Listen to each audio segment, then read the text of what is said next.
আমাদের ভোগ বিতরণ হবে। এই যে মন্দির, এই যে আমাদের এখানে ভোগ তৈরি হচ্ছে।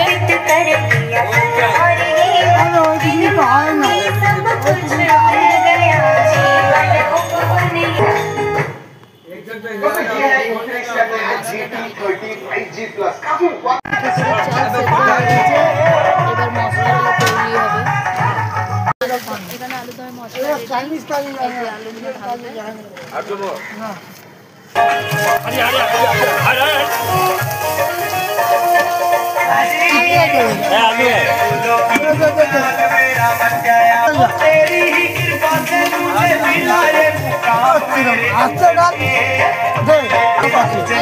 স্পেশাল রাঁধুনি।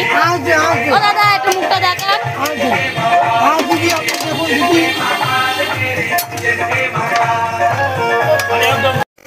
এখানে ভোগ বিতরণ দেওয়া চালু হয়ে গেছে। এই যে আমার বর ভোগ দিচ্ছে, এই যে আমার দাদু, আমার দাদা, এই যে ভোগ দিচ্ছে।